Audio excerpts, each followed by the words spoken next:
Yeah, so Bob, super excited to get you, into Lightship, one of our first customers. Can you maybe just tell me a little bit about your background and what brought you Lightship? Sure. Longtime RVer that spent my whole career in technology, R&D and developing building material systems. So I know a little bit about tech, and I know a little bit about how to review tech. So Lightship is a new product, as you well know, and I've been enthralled to follow it.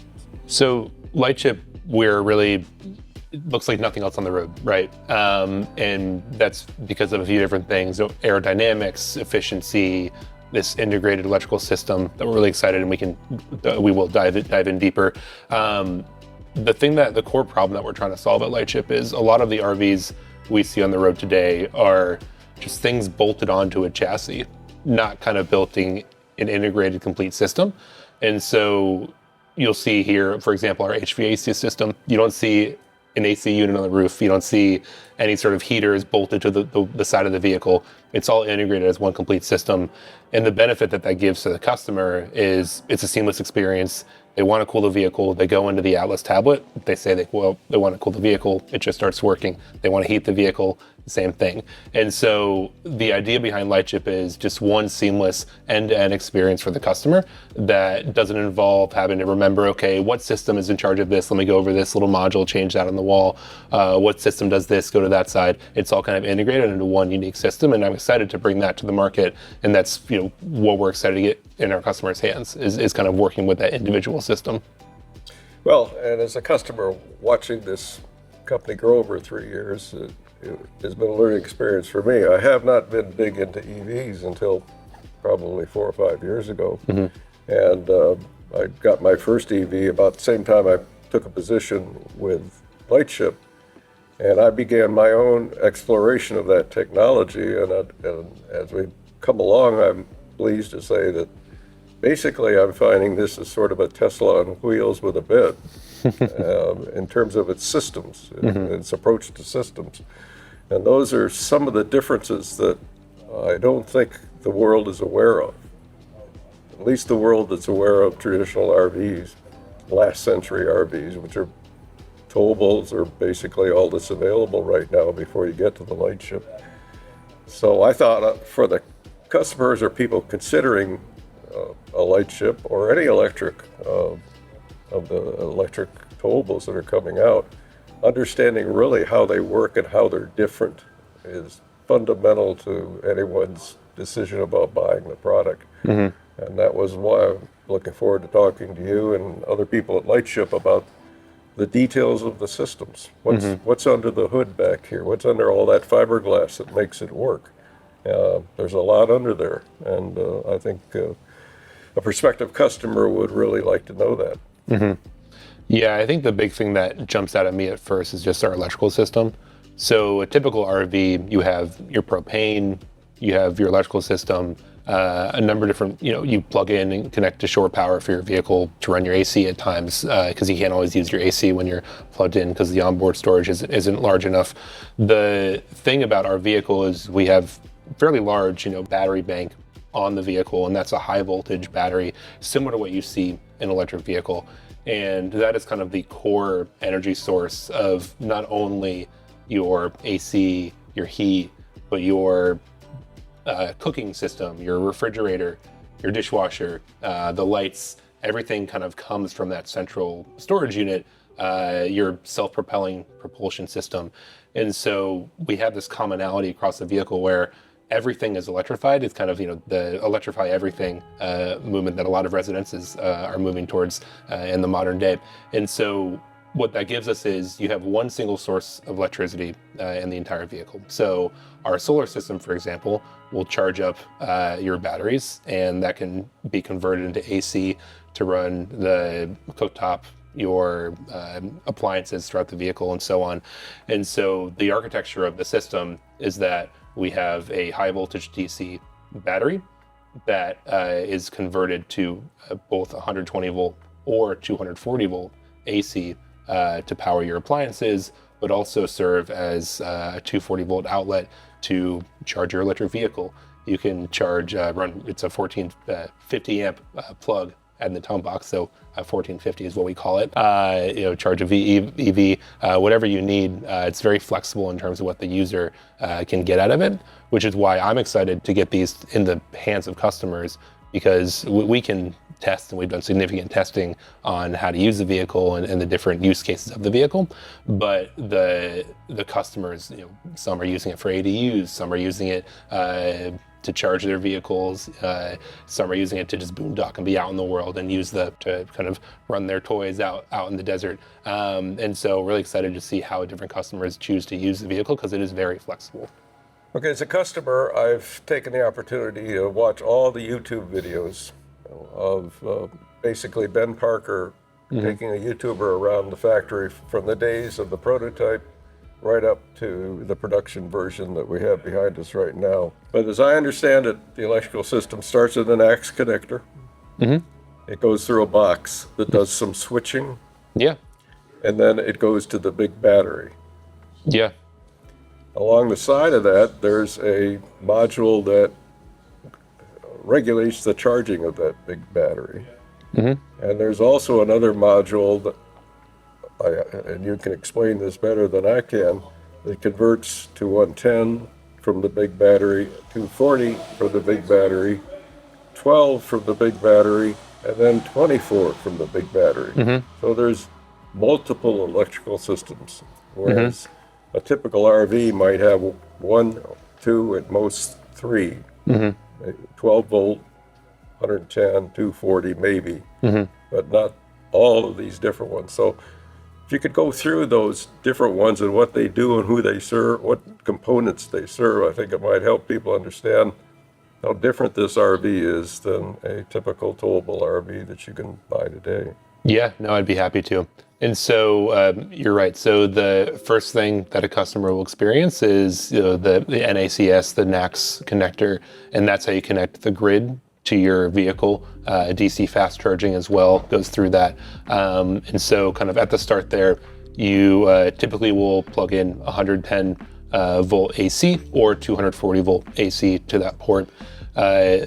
What happens then is that AC voltage will travel and be converted by, we call it the onboard charger, OBC, and that is a bidirectional unit that can both convert AC voltage to DC voltage, high voltage for our battery, or it's 400 volts, right? Yeah, so it's a 400 volt battery, exactly. So, and that voltage will slightly fluctuate depending on state of charge, but it's around the 400 volt class of DC high voltage batteries. And so that unit will convert AC to DC to either charge up that battery, in the sense when you're charging the vehicle, or it will convert from DC to AC when you're off grid, when you're boondocking, when you're not connected to an AC load. And it's in the same box. It's in the same box. Yeah, so it's a bidirectional unit. And that's great, because that just kind of reduces the amount of different unique items we need in the vehicle. And so that'll convert from the DC to AC. Additionally, we have, when you're plugged in, we call it grid mode. When you're plugged into the grid and you're using your vehicle, the AC system of the grid will tap into that AC before being converted to the DC, because it's bidirectional. And so what that does is essentially, when you're plugged into the grid, you're going to be using that same grid like you're on shore power, the same energy that you're connected to, and any excess will be converted to charge up the vehicle as well. And so it's kind of an integrated system where it uses the energy as needed, and then excess is stored and charges up the battery. And so that's the AC and DC high voltage system. Again, the high voltage battery, that is where all the energy is stored. So additionally, because we have a few systems on the vehicle that's 5 or 6 Tesla power walls, right? Yeah, so it's roughly the size of kind of the large battery pack on a standard automotive, passenger vehicle. And so the high voltage battery, it also, we have a number of direct current DC systems on the vehicle, and that's your typical 12 volt system on an RV to run your lights. So there's a separate box attached to the high voltage battery bus that is now converting to 12 volts, correct? Yeah, so from that high voltage battery, again, we convert to AC using our onboard charger. We also have a converter to convert from the high voltage DC of the battery to a low voltage DC bus that can supply lights, the refrigerator, a number of other 12 volt water pump, for example, is a 12 volt system. All of the controllers, the telemetry system, the devices that are controlling the switches, talking to the tablet, charging your phone, all of that is maintained on this kind of low voltage DC bus, which is fairly common for RVs. Additionally, and that's buffered by, we can't see it here, but by a 100 amp hour lithium 12 volt battery, correct? Exactly. Yeah. So then additionally for that system, so when you're in storage mode, you don't always want to have your high voltage system on. We have a small 100 amp hour 12 volt lithium ion battery in the tom box of the vehicle. And that's just kind of your maintained controllers, make sure things are on. Also hanging off that 12 volt system is another box that takes and converts from 12 volt to 48 volts, right? Mm-hmm. And what's that all about? So for some of our systems, they are higher power. They require higher power. And so to increase the amount of power, we use a higher voltage. And the main system there is the actuation system to lift and lower the canopy. That's a 48 volt system to control the motors in each of the four corners. And so because of that, we step up the voltage to a higher voltage to power those systems, because they do pull for the minute or so that the system's raising, they do pull pretty high power. And so that 48 volt system runs those actuator motors. So each of these actuators, one being right back here and one over here and two on the other side, are powered by 48 volts, not 12. Yeah. And that gives it a lot more power to lift those. Gives it more power. It's a more compact motor. If you use a 12 volt motor, which you can, you would require a larger motor. That's what most RVs use for slides or other purposes, and anybody with an RV knows how they strain trying to do the job of moving slides in and out on 12 volts. It's tough work. Yeah, and our 48 volt system is very robust and strong, so we never have any straining of the power system when we're lifting and lowering, and that's something that we made a choice of choosing the right voltage for the application. So because we have all these power conversion steps in the vehicle, we kind of have the option to choose the best voltage for the application, which is part of the integrated design that I mentioned earlier that we're doing here.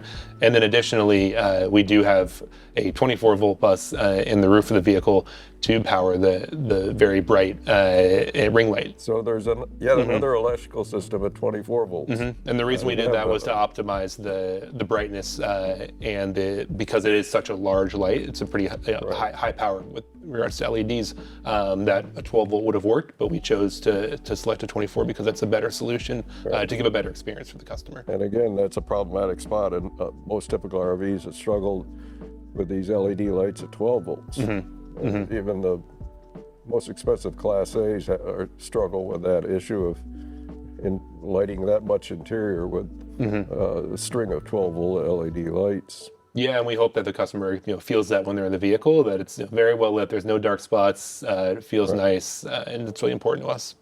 But we're not done yet. There's yet another 12 volt system on the roof. Yep. And so the roof actually, so the solar panels, they operate below 50 volts, but they operate between 12 and sometimes up to 40 volts, depending on the solar loads and the type of sun that's hitting it. And so that's kind of a low voltage system that changes depending on the conditions.